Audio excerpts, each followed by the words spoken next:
केंद्रीय गृह मंत्री अमित शाह ने अलवर लोकसभा से भाजपा प्रत्याशी भूपेंद्र यादव के समर्थन में हरसौली में आयोजित सभा में कहा कि हाल ही में कांग्रेस के राष्ट्रीय अध्यक्ष मल्लिकार्जुन खड़गे ने राजस्थान में कहा कि राजस्थान की जनता को जम्मू कश्मीर से क्या मतलब है। क्या राजस्थान की जनता का जम्मू कश्मीर से कोई रिश्ता नहीं है। केंद्रीय गृह मंत्री ने कहा कि 70 साल तक कांग्रेस ने राम मंदिर को अटका कर रखा था। मोदी सरकार आते ही कोर्ट का फैसला भी आया और मंदिर भी बना लिया, लेकिन कांग्रेस के नेता तुष्टीकरण के कारण निमंत्रण मिलने के बाद भी मंदिर के कार्यक्रम में नहीं पहुंचे। केंद्रीय गृह मंत्री अमित शाह ने कहा कि मोदी सरकार ने जम्मू कश्मीर से धारा 370 हटाकर जम्मू कश्मीर की जनता को देश की मुख्य धारा से जोड़ा। उन्होंने कहा कि मोदी के नेतृत्व में देश की दुनिया में अलग पहचान बनी है। उन्होंने विभिन्न मुद्दों पर कांग्रेस को घेरा और कहा कि मोदी की सरकार बनाने के लिए भूपेंद्र यादव को भारी मतों से विजयी बनाए। भूपेंद्र यादव का अलवर के विकास के लिए विजन है, उस पर मोदी सरकार आते ही काम शुरू कर देगी। एक मक्की को, एक भूपेंद्र जी को, एक प्रत्याशी को टकोरा लगाने की जरूरत नहीं है। मैं आपको गारंटी देने आया हूं, एक क्षेत्र को भूपेंद्र यादव सबसे विकसित क्षेत्र बनाएंगे। भाइयों बहनों, मैंने उनको जब वो नामांकन बढ़ रहे थे, शुभकामना के लिए फोन किया।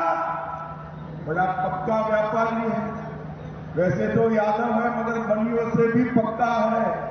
उसने मुझे कहा, भाई साहब शुभकामना से नहीं चलेगा, खेल का विकास होगा तभी मैं नामांकन कर जीत कर आऊंगा। अब चुनने से पहले ही अपने मत क्षेत्र की चिंता करे, ऐसे लोगों को बहुत बड़े बहुमत से चुनकर भेजिए। इस क्षेत्र को हरा भरा करने में इनकी बड़ी भूमिका रहने वाली है। भाइयों बहनों, ये चुनाव है, मोदी जी को तीसरी बार प्रधानमंत्री बनाए। मोदी जी को तीसरी बार प्रधानमंत्री बनाना है। जब मैं कहता हूं तब वैसे ही नहीं कहता हूं। 10 साल में मोदी जी ने असंभव दिखते हुए कई सारे काम किए हैं। 10 साल का मोदी जी के पास रिकॉर्ड है और 25 साल का मोदी जी के पास प्लानिंग है। इसलिए मोदी जी को चुनना है। भाइयों बहनों, मुझे बताओ, मुझे एक बार आप लोग जोर से बताना, अयोध्या में राम मंदिर बनना चाहिए था या नहीं बनना चाहिए था? जोर से बोलो, बनना चाहिए था या नहीं बनना चाहिए था? 70 साल तक कांग्रेस पार्टी राम मंदिर को लटकाती रही, भटकाती रही, अटकाती रही, राम मंदिर नहीं बना। आपने मोदी जी को दूसरी बार प्रधानमंत्री बनाया। 19 से 24 में केस भी जीता, भूमि पूजन भी किया और प्राण प्रतिष्ठा करने का काम भी हुआ।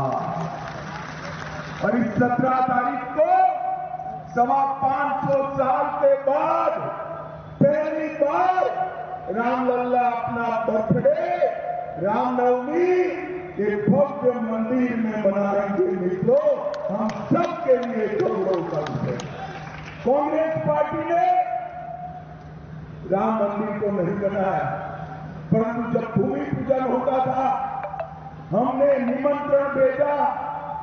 राम जन्मभूमि न्यास ने निमंत्रण भेजा तो उन्होंने जाने का भी पसंद नहीं किया। एक कांग्रेस पार्टी हमारे गौरव केंद्र का रक्षा नहीं कर सकती। भाइयों बहनों, मोदी जी ने सिर्फ राम जन्मभूमि नहीं, बाबा विश्वनाथ का कॉरिडोर बनाया, महाकाल कॉरिडोर बनाया, सोमनाथ का मंदिर सोने का बन रहा है, केदारधाम, बद्री धाम को नए सिरे से बनाने का काम मोदी जी ने किया। मोदी जी ने हमारे सभी मान बिंदुओं को एक 10 साल के अंदर पुनर्जीवित करने का काम किया। भाइयों बहनों, कांग्रेस के अध्यक्ष यहां आए थे, उन्होंने राजस्थान में कहा कि राजस्थान वालों का कश्मीर से क्या लेंगे। मैं आज पूछने आऊं अलवर में, कश्मीर हमारा है या नहीं है? जरा जोर से बोलो, खड़गे जी को सुनाई पड़े थे, कश्मीर हमारा है या नहीं है? धारा 370 हटनी चाहिए थी या नहीं हटनी चाहिए थी? कांग्रेस पार्टी इतने सालों से वोट बैंक की लालच में धारा 370 को संभाल कर बैठी थी। मोदी जी ने 5 अगस्त 2019 को एक ही झटके में धारा 370 को समाप्त कर कश्मीर में तिरंगा फहराने का काम किया। भाइयों बहनों, कांग्रेस पार्टी ने 10 साल शासन किया। सोनिया मनमोहन की सरकार चली, आए दिन पाकिस्तान से आलिया मालिया जमालिया आते थे,